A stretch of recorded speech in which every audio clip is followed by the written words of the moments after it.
Again, I'm in my favorite part today. A little sad about what's going to happen today. You see this facial hair on my face?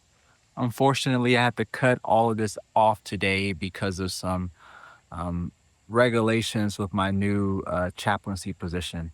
And what the issue is, I when I see certain patients, I'm gonna have to wear a N95 mask, which is a mask that really covers, your nose, and it really hugs snug on your face. So, this facial hair, is gonna be preventing me from, getting the protection that I need. So I'm gonna have to cut this low to be fitted for the mask, but also I may have to keep it low indefinitely while I'm in the program or while I'm a chaplain, dealing with certain patients that may have a respiratory issue. And I don't want to infect them and I don't want to be infected myself. So something I got to deal with as a chaplain. I wasn't expecting to have to shave my beard. Now I'm gonna keep the mustache, and I might try to let it grow back and keep it really really short. But for this initial thing, I'm gonna keep my mustache and cut all this off because I don't want any issue when I get fitted for the mask. So that's something I'm dealing with today. Um, yeah, there's a couple things I want to talk about today. Kind of following up some of the conversations I've been having with you about, race relations, addressing anti-blackness. What in particular do I want to talk about today?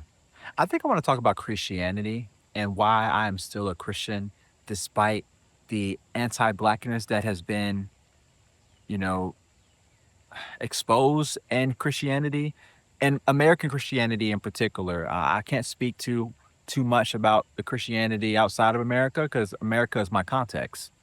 So we do know history shows us that Christianity has been used as a weapon against marginalized individuals in our country. We see that with the LGBTQ plus rights issue, and obviously we've seen that in Black history. We've had editions of slave Bibles, being slave masters using Bibles to keep their slaves in check. So I mean, it's just all types of things. And Christianity has often been called the white man's religion, and obviously that's not. I mean, Christianity existed before whiteness existed. Not when I say whiteness and the white race is two different things. Or I'm sorry, hold on. Okay, so whiteness and Caucasian is two different things. Whiteness and because okay, I mean this history is so layered. So I'm just gonna say whiteness and Caucasian is two different things. The Caucasian race has existed for a long time, but whiteness itself, whiteness as a social construct, because race is a social construct and it's a construct that's been used to justify whiteness or uplift whiteness. So that hasn't existed for very long. And Christianity has been around for 2,000 years. So obviously, Christianity is not the white man's religion. Now, you can say that Christianity has been a tool and a weapon that the white man has used to uphold white supremacy and whiteness. That's a very accurate statement. But to say that Christianity only belongs to white people, that's not true. And I mean, history shows us that. So that's not an issue that I have had to really deal with. I mean, sometimes I don't want to be associated with Christianity because of the bad rep it gets in my country in America. But that I've never wanted to leave Christ. So I've had multiple encounters with God through multiple things, and Christianity has been the means through which I make sense of my encounters with God. And it has been a means through which I do that because, first and foremost, I was born and raised into Christianity. My parents raised me into it. It's the spiritual language that I know. And I think that terminology is very appropriate because Christianity is indeed a spiritual language. And I think when you're approaching it that way, I think it's helpful to see it more appropriately, especially when you're trying to see how it relates to other religions and faith frameworks. Because I mean, if I was born in a different country and I had this religion that I was raised with, that would be my spiritual language. So I'm definitely not a Christian that thinks that only Christians are acceptable to God, or only Christians are loved by God, or only Christians will get into heaven.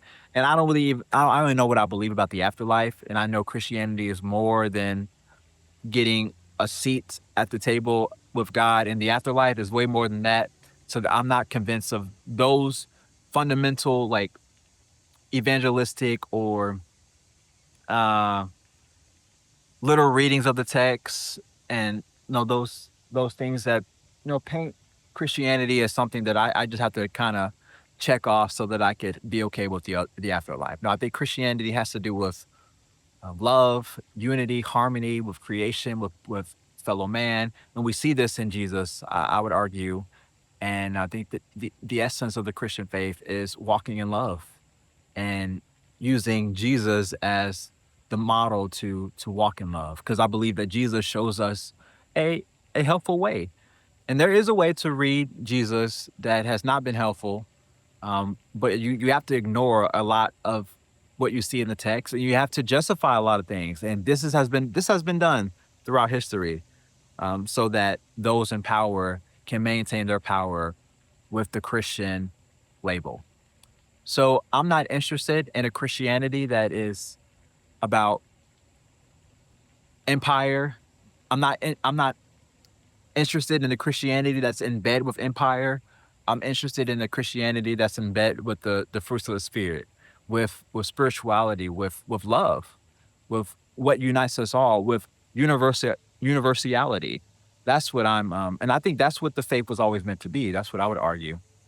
But once Christianity was obtained by empire in like 300 AD, it the empire never let go. So I think that's what we see in Christianity today.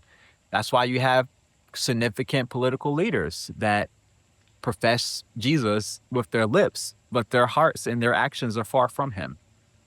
I mean, that's how you make sense of it. And we even see that in the church. We do see churches that are definitely in bed with empire. And when I say empire, I don't just mean the governmental structures. I mean, like, how society has been set up at a fundamental level. I mean, whiteness.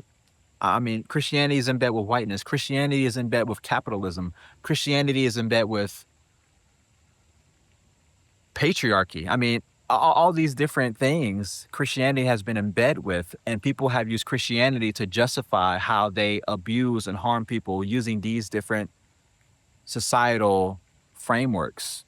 So I think the Christianity that I'm interested in, it's about serving. It's about loving people. It's about doing as less harm to myself, to those around me, to the planet as I possibly can, to be in harmony and unity with the planet and the people around me. I think this is the Christianity that I see in the text, and I think this is the Christianity that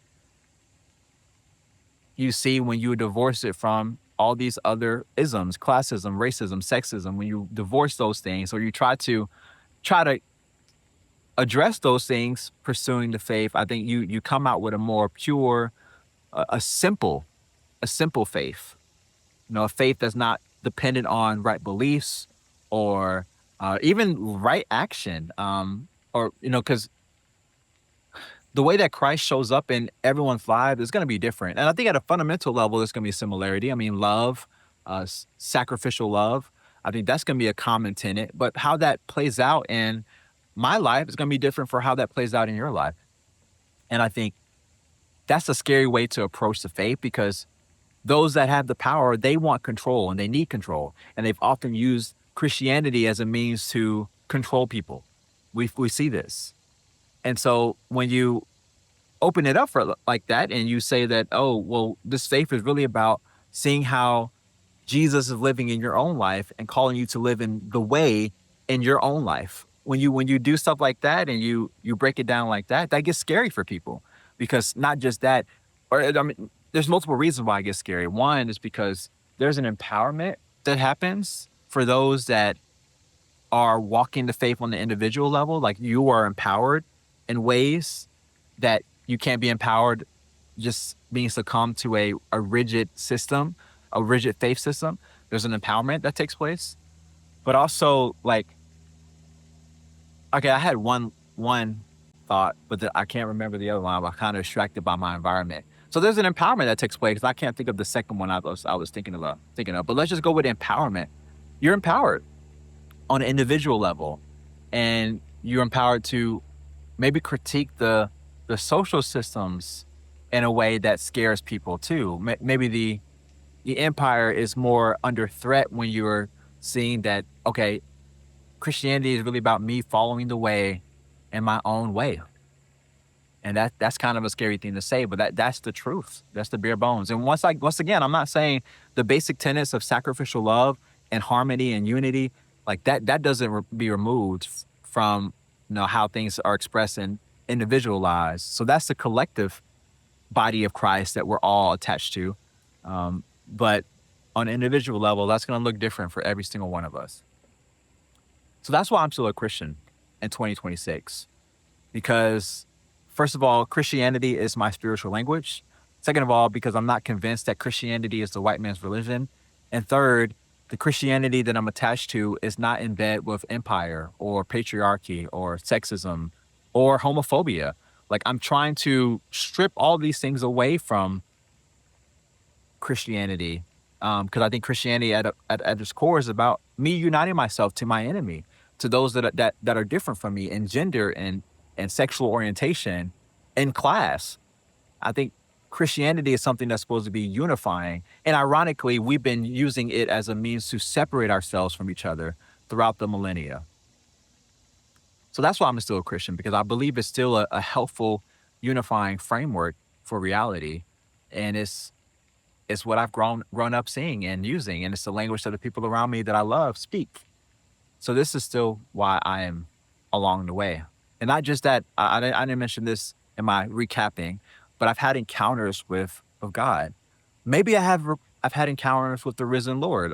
I'm not exactly sure about that, but I know I have had encounters with God, and I continue to have encounters with God. And Christianity has been a means through which I make sense of those encounters. So that's why I'm still a Christian today. If you can relate to any of these points, comment below. Let me know what you think. And I'm a pastor by trade, but I'm also working towards becoming a chaplain. And I'm also a trained spiritual director. So if you need any type of spiritual support, visit my website, withwest.co, and we can discuss some of these things together. I would love to be a companion for you in your journey wherever you are. Thank you for watching.